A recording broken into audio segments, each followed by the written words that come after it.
നമസ്കാരം, ഋഷിഭക്തം ചാനലിലേക്ക് ഏവർക്കും ഹൃദ്യമായ സ്വാഗതം. ഏതാനും ദിവസങ്ങളായിട്ട് നാം രാഹു കേതുക്കളുടെ ഇപ്പോഴത്തെ രാശിസ്ഥിതിയും ആ രാശിസ്ഥിതി മൂലം ഓരോ കൂറുകാർക്കും ഉണ്ടാകുന്ന ഫലങ്ങളും ഗുണവും ദോഷവും അതിനുള്ള പരിഹാരങ്ങളുമാണ് പറഞ്ഞു വരുന്നത്. മുമ്പ് ഓരോ നക്ഷത്രക്കാരുടെ പ്രത്യേകമുള്ള പുതുവർഷ ഫലവും ഓരോ രാശിക്കൂറുകാരുടെ ഫലവും ഒക്കെ പറഞ്ഞിരുന്നു. ആ വീഡിയോകളൊക്കെ കണ്ടിട്ടില്ലാത്തവർ കാണുക. ഇന്ന് നമുക്ക് തുലാക്കൂറുകാരുടെ 2024 രാഹു കേതുക്കളുടെ പ്രത്യേക ഫലവും ഗുണവും ദോഷവും പരിഹാരവും ഒന്ന് പരിശോധിക്കാം. വീഡിയോയിലേക്ക് കടക്കാം. അതിനു മുമ്പ് ചാനൽ ഇതുവരെ സബ്സ്ക്രൈബ് ചെയ്യാത്തവരാണെങ്കിൽ ഒന്ന് സബ്സ്ക്രൈബ് ചെയ്യുക. നോട്ടിഫിക്കേഷൻ ബെൽ ബട്ടൺ ഓൾ എന്ന് ഒന്ന് എനേബിൾ ചെയ്ത് വെക്കുക. നമുക്ക് ഇന്നത്തെ വീഡിയോയിലേക്ക് കടക്കാം. തുലാക്കൂറിൽ വരുന്നത് ചിത്തിരയുടെ രണ്ടാം പകുതി, ചോതി, വിശാഖത്തിന്റെ മുക്കാൽ ഭാഗം എന്നീ നക്ഷത്രങ്ങളാണ്. തുലാക്കൂറുകാരെ സംബന്ധിച്ച് രാഹു 6ാം ഭാവത്തിലും കേതു 12ാം ഭാവത്തിലുമാണ്.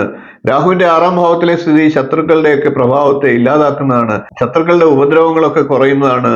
രോഗങ്ങളുള്ളവർക്ക് രോഗങ്ങളിൽ നിന്ന് അല്പം ആശ്വാസം ലഭിക്കുന്ന സമയമാണ്. എന്നാൽ മാനസികമായി സമ്മർദ്ദങ്ങൾ ഉണ്ടാകാനുള്ള സാഹചര്യമുണ്ട്.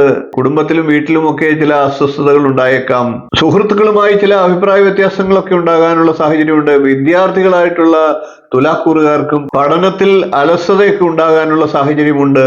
വാഹനം കൈകാര്യം ചെയ്യുന്ന തുലാക്കൂറുകാർ വളരെ ശ്രദ്ധിക്കേണ്ടതാണ്. വാഹനത്തിന് അറ്റകുറ്റപ്പണികളൊക്കെ ആവശ്യമായി വന്നേക്കാം. അനാവശ്യമായി ചെലവുകളൊക്കെ ഉണ്ടാകാനുള്ള സാഹചര്യമുണ്ട്. കേതുവിന്റെ 12ലെ സ്ഥിതിയൊക്കെ വീഴ്ചയും അപകടങ്ങളൊക്കെ സാഹചര്യം ഉണ്ടാക്കിയേക്കാം. അതൊക്കെ ഒന്ന് കരുതലെടുക്കുക.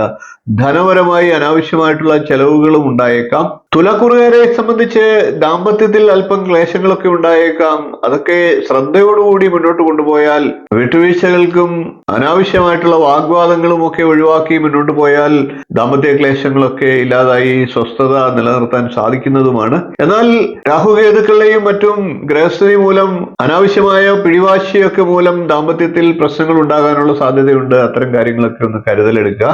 കേതുവിന്റെ 12ലെ സ്ഥിതി പല വിധത്തിലുള്ള തടസ്സങ്ങൾക്ക് കാരണമായേക്കാം. എല്ലാ കാര്യങ്ങളും അവസാന സമയം തടസ്സങ്ങളിൽപ്പെട്ട് അല്പം കാലതാമസമൊക്കെ ഉണ്ടാകാനുള്ള സാഹചര്യമുണ്ട്. രാഹുകേതുക്കളുടെ ദോഷപരിഹാരത്തിനായിട്ട് സർപ്പക്ഷേത്രങ്ങളിൽ ദർശനം നടത്തുക, സർപ്പങ്ങൾക്ക് 100 പാലും വഴിപാട് നടത്തുക, അഭിഷേകമൊക്കെ നടത്തുന്നതും ദോഷഫലത്തെ ഇല്ലാതാക്കുന്നതാണ്. അതേപോലെ തന്നെ ഗണപതി പ്രീതി വരുത്തുന്നതും ശുഭകരമായിട്ടുള്ള അവസരങ്ങൾ സൃഷ്ടിക്കും, തടസ്സങ്ങളെല്ലാം ഇല്ലാതാക്കും.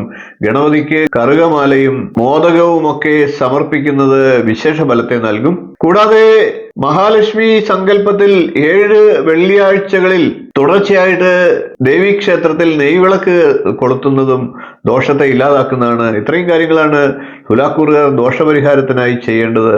വീഡിയോ ഇഷ്ടപ്പെട്ടുവെങ്കിൽ ഒന്ന് ലൈക്ക് ചെയ്തേക്കുക, ഷെയർ ചെയ്ത് മറ്റുള്ളവർക്കും ഈ അറിവ് നൽകുക. ചാനൽ ഒന്ന് സബ്സ്ക്രൈബ് ചെയ്യുക. നിങ്ങളുടെ അഭിപ്രായം കമന്റായിട്ട് അറിയിക്കുക. അടുത്ത ദിവസം നമുക്ക് വൃശ്ചികക്കൂറുകാരുടെ പുതുവർഷത്തിലെ രാഹുകേതുക്കളുടെ രാശിസ്ഥിതിയും ഗുണദോഷ ഫലങ്ങളും പരിഹാരങ്ങളുമായി കാണാം. നന്ദി, നമസ്കാരം, ശുഭദിനം.